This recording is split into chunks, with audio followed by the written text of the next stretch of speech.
Mũigana wa maaĩ rũĩ-inĩ rũrũ rwa Thĩka rũrĩa rũroretwo igũrũ nĩ magana ma aikari kaunti-inĩ itanyihĩire 3 nĩ ũthiĩte thĩ mũno, ũndũ ũrĩa ũcũngĩrĩirio nĩ wagi wa mbura kwa ihinda iraya.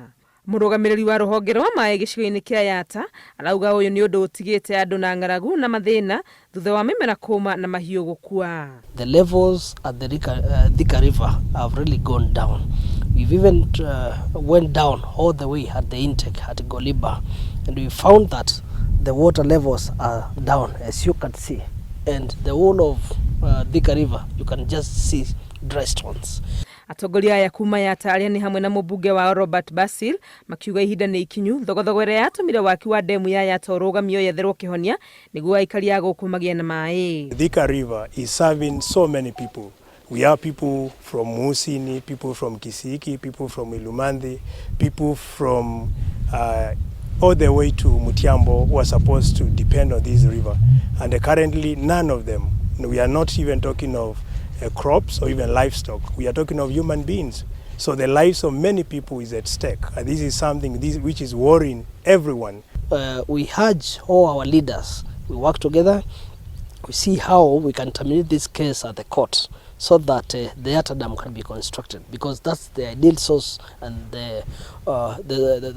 will ensure supply of water is not going to be affected. Mathiĩte na mbere kuga atĩ mũigana wa mbura ĩrĩa yuraga Ikamba-inĩ ti njiganu, na ũguo njĩra ĩrĩa ya gũtigĩrĩra aikari marĩ na maaĩ maiganu no kwenjerwo demu. And the construction of the dam should begin as of yesterday.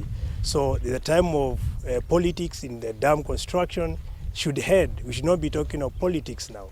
We should be talking of saving lives, because in the next few days or even hours, we don't know what people in the downstream are going to use. Thĩna ta ũyũ noguo ũgũmĩire aikari a Mekilingi kaunti-inĩ ya Machakos. Demu ĩno ĩrĩa yakirwo mĩaka-inĩ ya 80 yarĩ ũteithio mũnene kũrĩ mũingĩ wa gũkũ, no gũteanĩrio kwayo gũcũngĩrĩirie wagi mũnene wa maaĩ na gũtiga ũndũ o hamwe na mahiũ makĩgiĩka. Ilianza mwaka wa 1983 na ndio ilikuwa inapeana maji katika sublocation ya Mekilingi na sublocation ya Chua. Iko na kioski ya maji 26, na watu walikuwa wanakunywa maji kutoka huko Momboni mpaka Chua mpaka Kesesini, maji ilikuwa inatosha. Lakini kwa miaka mingi sasa hii damu imekuja ikaingia mchanga ikajaa.